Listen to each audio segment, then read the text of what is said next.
देख रहे हैं। मैं आपका कहूँ, ये तो नहीं है कि जो इस वक्त कांग्रेस जो है तहरीक इंसाफ के साथ है तो आपने उनको टारगेट बना दिया। मैं आपका करूँ, दानिश स्कूल की जो सिलेबस है ना वो बीकन हाउस सिटी स्कूल से के मुकाबले का है, और वो बहुत ही आला, जिसको सारी पाकिस्तान में पीपल पार्टी वाले हैं वो भी उसके जो उसका कोर्स है उसको अप्रिशिएट करते हैं। अच्छा, दूसरी बात मैं आपको अर्ज करूंगा कि जैसे मेंगल साहब ने कहा कि मफाहमत की सियासत करते हैं, पाकिस्तान की मफाहमत की सियासत ये करते हैं, तो मफाहमत की सियासत है क्या?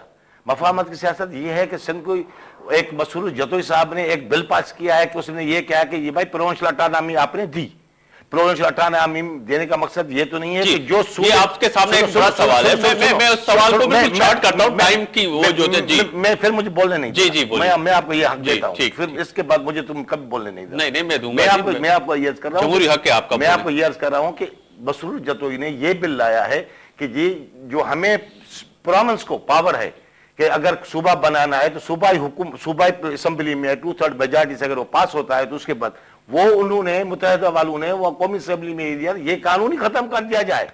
2/3 मेजॉरिटी से सिंध में या किसी सूबे में, कोई भी सूबा, चारों सूबे में ये कानून खत्म किया जाए, ये जुल्म नहीं है, सितम नहीं है। और फिर वो निसार खोड़ो साहब हमारे दोस्त हैं, मेहरबान है, वो हैदराबाद आज प्रेस कॉन्फ्रेंस कर रहे हैं, कहा कि मेरा मकसद ये नहीं था, वो उन्होंने वॉकआउट किया है और वॉकआउट से आ जाते तो फिर हम उसको, यानी कि आपका कहने का मकसद है यहाँ भी मुफाहमत होनी चाहिए, जहां मुफाहमत होनी चाहिए, ये धरती के लिए मुफाहमत। आप जवाब दें, मैं सवाल करूंगा तो टाइम आपका खत्म हो जाएगा, आप अभी जवाब दें। जो जैन साहब ने एक इशू उठाया आपके सामने। जनाब मुगर्री साहब, बात यही है कि जब एक पाकिस्तान पीपल्स पार्टी के पास बहुत सादगी अक्सरियत, कौमी असम्बली में 126 हमारे एमएनए हैं, और हमें ज़रूर अपने कोalition पार्टियों को जो रूठते हैं उनको मनाना पड़ते हैं, उनको किस भी तरीके से अपने, वो तो सब कुछ करते हैं, मुफाहमत की सियासत है। पर जैन साहब का सवाल यही है कि क्या मुत्तहिदा कौमी मुल्क ने जो बिल पेश किया है कौमी असेंबली, और यहाँ पर जो Pakistan peoples party, national peoples party के अरकान सिंध असेंबली ने जो बिल पेश किया जतोई साहिबान ने, उसकी उन्होंने वॉकआउट किया, आपने उनसे मुफाहमत क्यों नहीं की जबकि आपकी उनसे मुफाहमत भी है?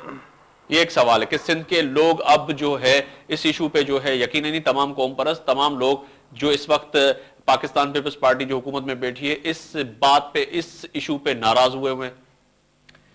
बात यही है कि जो कोalition पार्टी वाले अगर बिल पेश करते हैं उसको पहले एक दूसरे को अमख्याल बना लेते हैं, फिर उसके बाद बिल लेके आते हैं।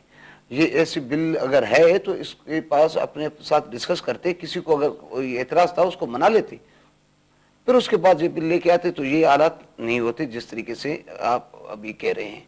लेकिन ये लेके आए और इंशाल्लाह कोशिश यही करेंगे, वो भी हमारे कोalition के एक हिस्से हैं, जो भी हम यहाँ काम करेंगे सिंध के मुफाद के लिए करेंगे, सिंध के लोगों के लिए करेंगे, वहाँ उनके वोट लेकर जाते हैं, लोगों के लिए करेंगे। अभी तक अपने करेंगे तो कब करेंगे भाई? 4 साल तो आपने कंप्लीट कर लिए अपने। अभी भी आप करेंगे? मेंगल साहब की दिल की आवाज है कि सिंध तकसीम, म्यूजिकल शो की बात कर रहे हैं। सिंध का बाशिंदा, कोई भी सिंध में रहने वाला कभी नहीं चाहता है। तो एमक्यूएम ने भी तो कह दिया, डॉक्टर फारूक सत्तार ने जो है कह दिया वाज़ेह तौर पे कि हम जो है सिंध तकसीम नहीं चाहते। मेरे मुगल भाई, मेरा ये अर्ज है कि एक पावर है, सिंध असेंबली को पावर है, और वो पावर सिर्फ सिंध को नहीं है, पंजाब को भी है, खैबर पख्तून को भी है, बलूचिस्तान को भी है। जी जी बिल्कुल। और उसको कौमी असेंबली से वो पावर खत्म।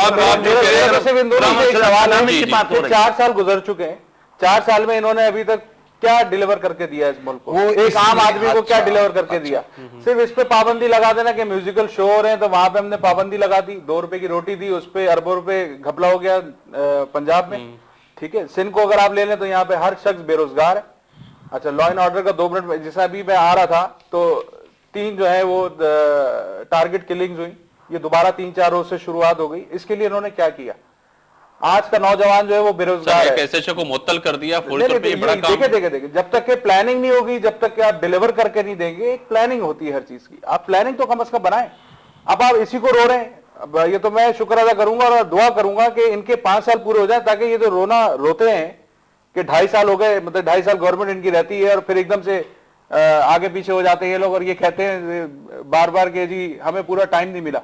जैन साहब मेमो गेट, आपने मियां साहब ने मेमो गेट का इशू को उठाया, आप लोग सुप्रीम कोर्ट गए और मियां साहब फिर अब जब फैसला आना था और बात होनी थी और मंसूर एजाज वतन वापस नहीं आए, पर ये हुआ मंसूर एजाज ना आने से पाकिस्तान नहीं आए, पर मियां साहब वतन से वापस बाहर चले गए। तो अब मेमो गेट का आप क्या समझते हैं कि इसका आखिरी हल क्या होगा, कहाँ ये जाके जो है मसला खत्म होगा और पाकिस्तान पीपल्स पार्टी की इस इशू से जान छूटेगी? मैं आपको अर्ज करूं कि मेमो गेट से जो मसला था, जो हम कोर्ट में गए, वो हमारा ये कतन ये मौक़िफ़ ये नहीं था कि जा करके ये पीपल्स पार्टी को उस मेमो गेट की वजह से खत्म करो। ये हमने एक मरतबा नहीं 1000 मरतबा उसकी वजाहत कर चुके हैं। वजाहत तो ये आप दोनों आईना दिखा रहे हैं ना, दोनों रुख दिखा रहे हैं कि जी हम नहीं गए, पर इससे अगर जाते तो हुकूमत भी जा सकती थी। मोगिले साहब ये दोनों तो है, मैं इसीलिए एक तो आप बड़े अहम सवाल पूछते हैं, फिर मैं बात करने पे आता हूं तो फिर आप मुझे नहीं, मैं आपसे ये कह रहा हूँ कि ये तो आपका सियासी बयान था। इसको मेमो को जो खराब किया, ज्यादा मेमो को जो उछाला गया, उन लोगों ने उछाला है जो भुट्टो साहब की फांसी के वक्त भुट्टो साहब के सख्त खिलाफ थे। भुट्टो साहब फांसी के आप नाम है ना सर, बाबर अवान, तो जिन्होंने मिठाइयां तकसीम की, जिन्होंने आर्टिकल्स लिखे, मैं तो पीपल पार्टी के मंगल साहब जैसे दोस्तों से याद करता हूं कि वो उस तारीख के अखबारें तो पढ़ो कि क्या हुआ था, क्या रिएक्शन आया था। सारा पाकिस्तान साइलेंट था, डूबा हुआ था गम में, और ये बयान है वो प्रेस कॉन्फ्रेंस कर रहे थे। उन्होंने मेमो गेट को खराब किया। हमारा कतन ये मकसद नहीं था। हमने ये कहा कि जो उसमें इल्जामात लगाए गए हैं वो बहुत संगीन नोयत की, उसकी तफ्तीश होनी चाहिए। जी जी, और जो उसका जो भी उसमें मतलब की तरफ जा रहा है उसकी तफ्तीश होनी चाहिए। क्या तफ्तीश यकीनन सुप्रीम कोर्ट में केस है वही करेगी। मंसूर एजाज ने फिर एक और तारीख दे दी है कि मैं वापस आऊंगा पाकिस्तान में और मेमो गेट के लिए मैं सुप्रीम कोर्ट के सामने पेश हूंगा। जनाब, मैं तो ये कुछ दिनों से जो जज साहिबान के और इनके स्टेटमेंट देख के हमें अफसोस होता है कि पाकिस्तान के और बुरान कम है कि हम जाके जहाज में उससे स्टेटमेंट लेंगे।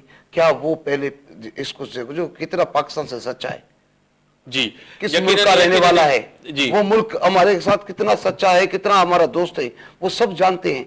और उसी के एक पैदावार को आप लेके बस बहुत शुक्रिया अमीन मंगल साहब, आपका बहुत शुक्रिया। जैन अंसारी आपसे शुक्रिया, और मोहम्मद अली शेरवानी साहब आपका भी बहुत शुक्रिया। नाज़रीन, वही बात है कि पाकिस्तान में इश्यूज तो बहुत हैं, बिलाकर तमाम हुकूमत में बैठे हुए लोगों को और सियासी पार्टियों को इश्यूज पे, जो आम लोगों के इश्यूज है, जिनको रोटी कपड़ा मकान चाहिए, जिनको सस्ती तालीम सस्ती सेहत चाहिए, उस पर बैठ के सोचना चाहिए। उन्हीं मसलों को हल करने की कोशिश की जाए। इस पर आप भी सोचिएगा, मैं भी सोचूंगा।